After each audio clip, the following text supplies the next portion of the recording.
Hey there, my name is LexC and thank you so much for tuning in to another tip/tutorial video from me.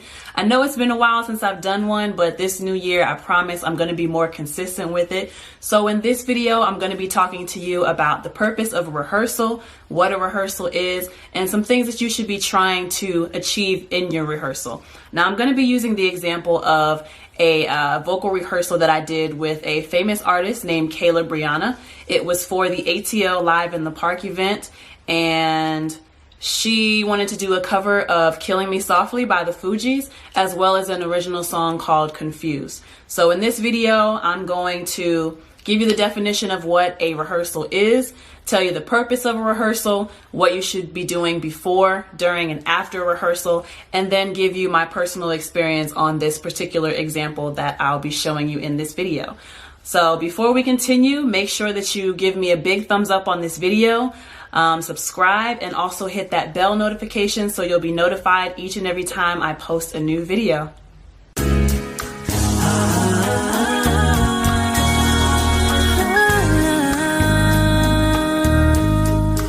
So throughout this video, I am going to be referring to my little notebook because I took notes on the subject. I like to take notes. It keeps things more structured and it keeps me, so I'm not running off on a random train of thought. But anyway, I want to start off with the purpose of a rehearsal. So the definition of a rehearsal is actually a practice or trial performance. So that means you're going to do a run through of everything that you expect to do at the show. The way that you want to perform is the way that you should be practicing with your rehearsal. That goes for music, that goes for dancing, that goes for speeches, that goes for plays. Everybody has to rehearse. It's not an exclusive thing for one group of entertainers. Basically, everybody in some facet, they will rehearse. You will rehearse in some capacity. Before your rehearsal, I basically want you to think of who, what, where, when, why, starting with the who. Who is going to be rehearsing? Is it you by yourself as a solo artist? Is it you in a group of 3 or 4 people? Is it you in a dance group? Are you with a band? Or is it a band and dancers and backup singers? Basically, how many people are going to be rehearsing for your rehearsal session? The next thing you want to think about is, what are you rehearsing? Are you doing 1 song? Are you doing 2 songs? How many songs are you going to be doing? How much total time is your set supposed to be? Is it supposed to be only 2 songs? Is it supposed to be a 15, 20, 30-minute set? Who knows? Are you rehearsing just music, or are you rehearsing dance steps? Or are you rehearsing both? Or are you rehearsing an entire run-through of a show that is how you're going to introduce yourself to the audience, how you're going to perform the songs, what you're going to say in between the songs, which ideally, again, you want to rehearse and practice the way that you are going to be performing. So your rehearsal should be as if you are already in front of an audience on stage. So 1 is who is rehearsing, 2 is what are you rehearsing, and 3 is going to be when are you going to rehearse. So this is a time and a day, the date and the time of day that you need your rehearsal to be, or that you would like to schedule your rehearsal to be. So you want to think about when is going to be a good time for you, for your entire group, for your entire setup, everybody that's going to be involved in your show. When is going to be a good time for you all to rehearse? What time of day? How long is everybody available to rehearse? You need to think about that as well. I'll get into a little bit more detail about this, but my personal rule of thumb, which is also something that I should do a better job of, I honestly don't do as well as I should. I believe that you should practice for 10 times the amount of time that your show or your set is supposed to be. So if you have a 15-minute set, multiply that by 10, that's 150 minutes, that's almost 3 hours. What is that? 2.5, almost 3 hours of rehearsal time. So if you have a 15-minute set, you should be rehearsing for a minimum of 2.5 hours, 3 hours minimum. So once you have those first 3 things figured out, who is rehearsing, what are you rehearsing, when are you rehearsing, and for how long, the next thing is going to be obviously finding a space that's going to accommodate your rehearsal needs. So if it's just you, it's obviously going to be a little bit easier for you to find spaces to use. If you're starting out, maybe you don't have a lot of money, you could always rehearse in your room.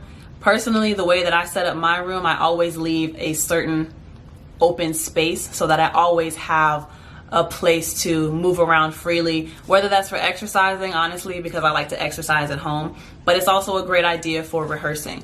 Especially if you want to save money and you don't want to go out and have to feel like you need to rent some fancy rehearsal studio. It's okay to rehearse just at home as long as you understand all those things. Honestly, being at home, you just got to make sure that you have the discipline to actually stand up and rehearse your stuff. I know for me sometimes it actually gets a little bit difficult because I can get distracted by my phone. I'm on Instagram. I'm on my computer watching YouTube videos instead of being productive and making a YouTube video or recording my rehearsal.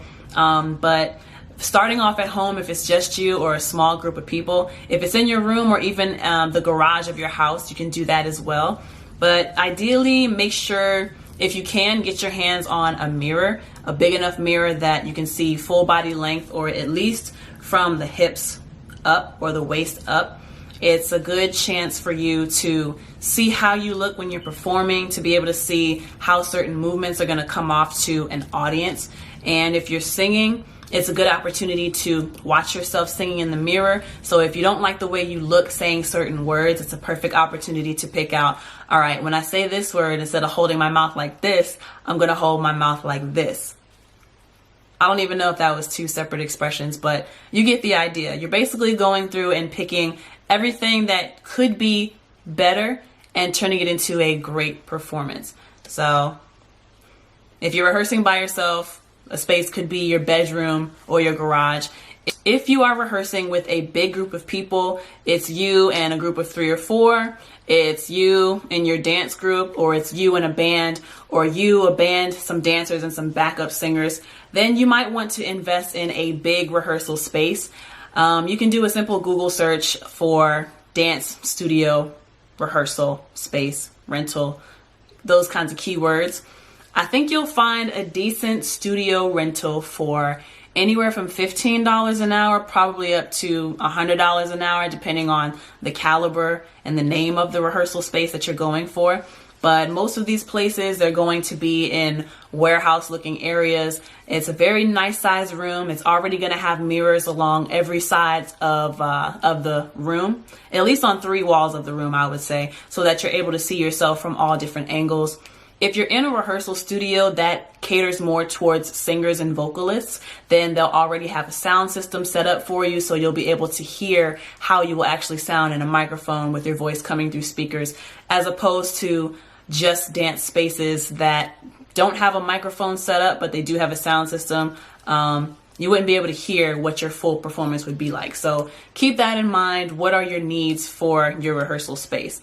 If you're a singer, then you'll need microphones. If you're a dancer, maybe you want a particular kind of surface for your dance floor, something that's going to be similar to the same material as the stage that you'll be performing on.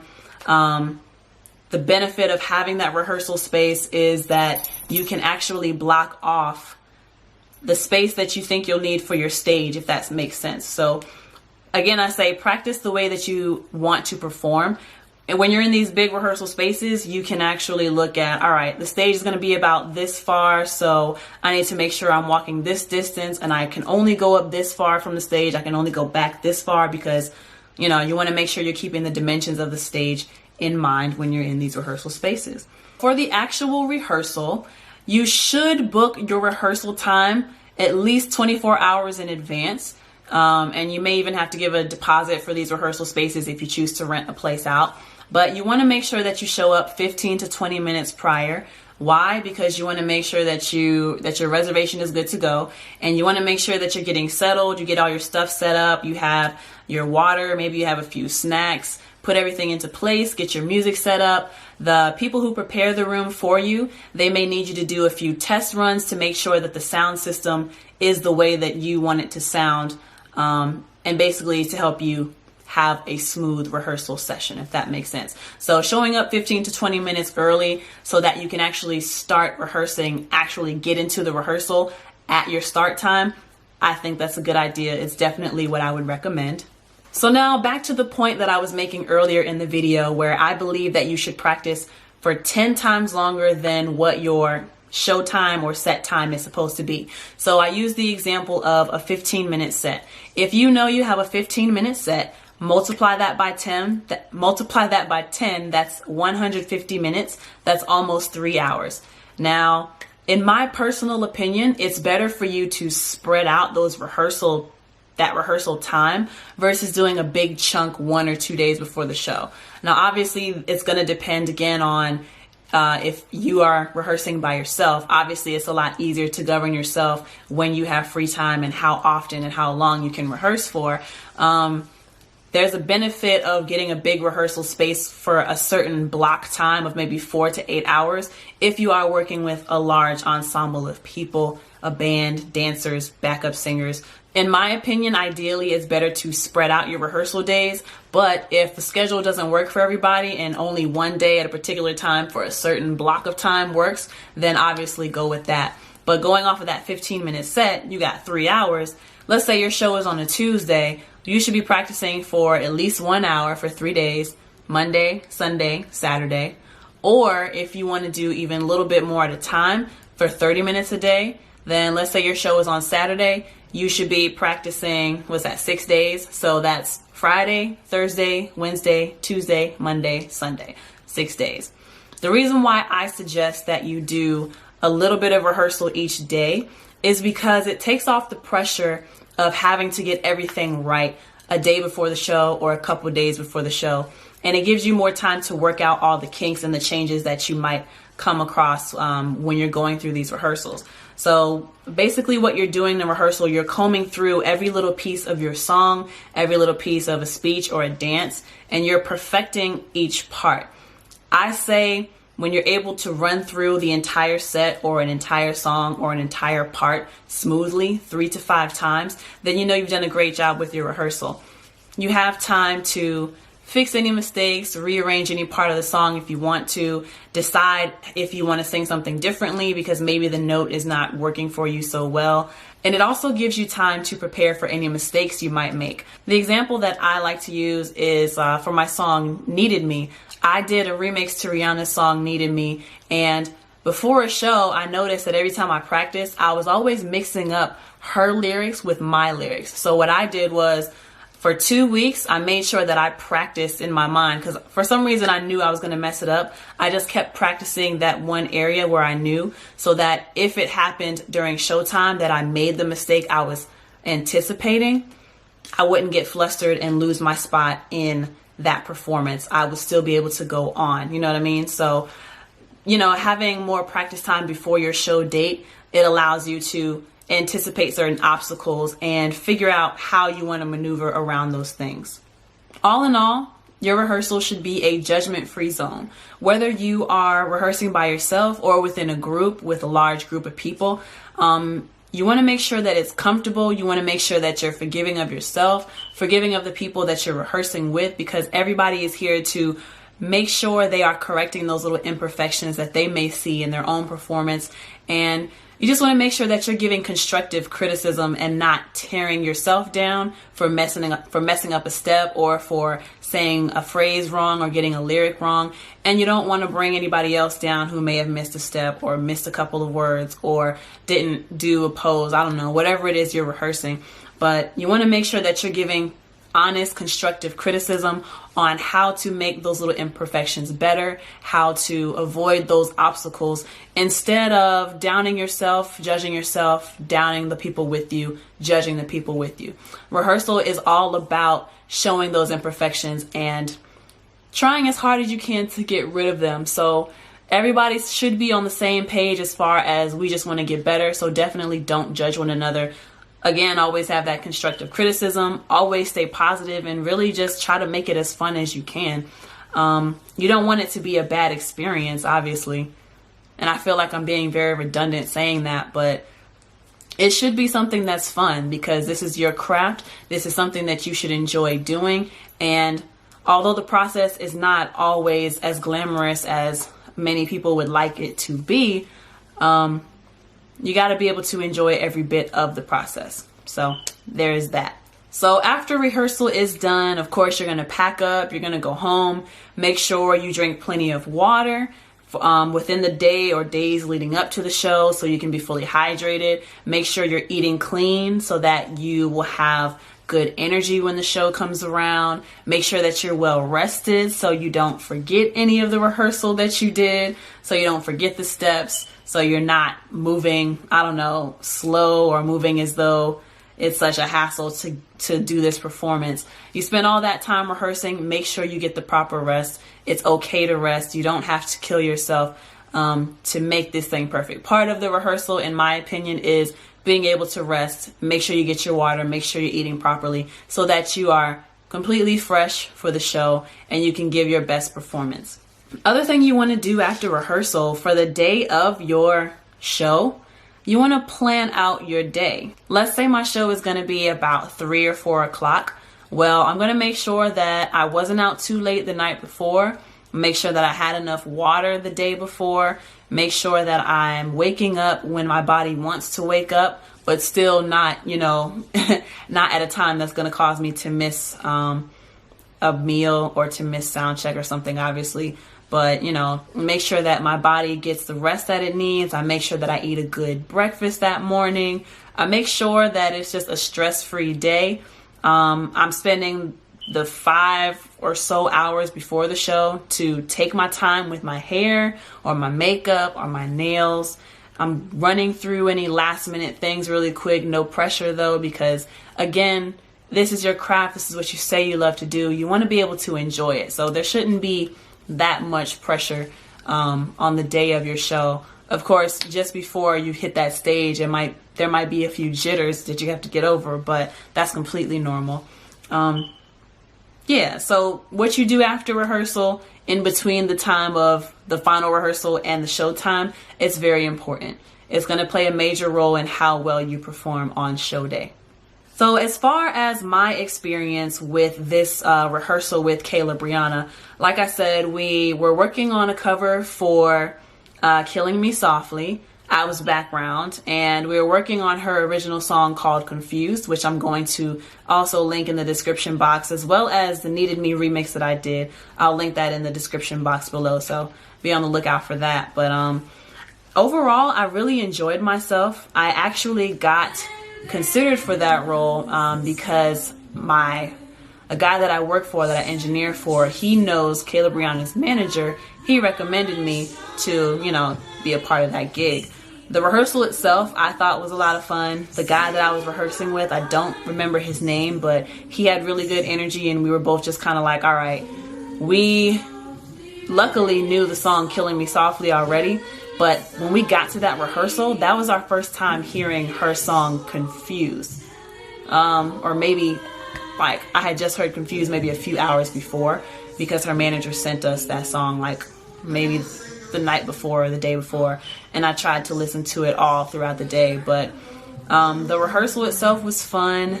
There was one note on Killing Me Softly that I just kept messing up.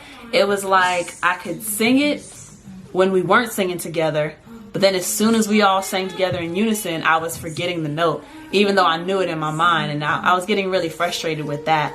A place where I went wrong, I didn't end up getting booked, neither did the guy.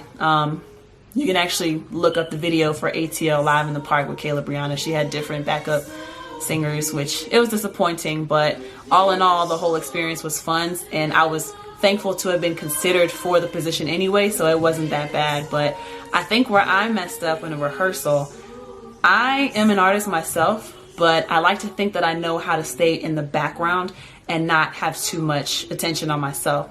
But where I was going wrong, she has a very soft voice. My voice is much stronger. I was having a hard time matching her softness, if that makes sense. So my voice was coming off as very overbearing compared to hers, and my background notes often overshadowed what she was singing. So even though I was thinking in my mind, well, they could just turn my microphone down and it won't be that bad, within the rehearsal, I should have been more mindful that I don't need to sing over her. And also, I think because I wasn't getting the note as quickly as she wanted, maybe that's why I didn't get booked as well. But yeah, like I said, it was an overall really good experience. She was very nice. Her manager was very nice. The rehearsal was 2 hours long. It would have only been 2 songs. So let's see, if we go by that rule of thumb, that's 2 times 10, 20 minutes. No, wait, 2 songs.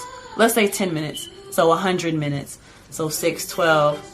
Yeah, hour and a half is what we should do. We did a 2-hour rehearsal, so hey. Another reason why I think we probably didn't get chosen is because we didn't get to practice with the band. The band didn't fly in until the next day. And basically, the day after that was the show. So that's why, and she was from LA out of town, so it was hard to coordinate everyone's rehearsal time. It was a very last minute booking for this gig. I had to work, of course. I couldn't get people to cover my shift. Maybe I should have just called out, honestly. But yeah, her band, she flew in from LA like 2 days before the show. The band flew in 1 day before the show. So me and the guy didn't even get to rehearse with the band. My suspicion is that they flew in the other background singers that she used in LA, but I don't know. That's just my thought. But again, I'm going to wrap it up. I'm very thankful to have had the opportunity to work in close vicinity with Kayla Brianna, and even be considered for a position of backup singer for her. So, you know, she's been on the TV show Star. I believe she's a regular character on that. But she's the real deal. I had to do some research on her because I hadn't heard of her before this time. But yeah, honestly, I was just excited for the opportunity before even knowing who I was singing for. It was a chance to sing and get paid, so it's a no-brainer there. But overall, good experience. I hope you liked this video. I hope the breakdown that I gave you of what a rehearsal is and what you can expect during a rehearsal, and the examples that I showed you in all the clips that I gave, I hope that helped you to get a better understanding for your future rehearsals. I'm gonna link other rehearsal videos that I've done as well, just solo rehearsals. It's gonna be dancing stuff that I used to do. They're old, so please be kind. I'm gonna link those old rehearsal videos down in my description box below so you can see that rehearsal is not all perfect. It's gonna be kind of messy. It's gonna be kind of all over the place. That's the point of rehearsal. So, you know, when you are doing your own rehearsal, don't be too harsh on yourself. But definitely check those out. Again, thank you so much for tuning in. If you like what you saw, please give me a big thumbs up. Also, if you want to see more content like this, hit that subscribe button. If there's any topic you would like me to address, you can always comment down below in the comment section, or you can email me at info@lexcatl.com. After you hit that subscribe button, make sure you also click on the notification bell to be notified each and every time I post a new video. But again, my name is LexC. Thank you so much for watching. Until next time, peace.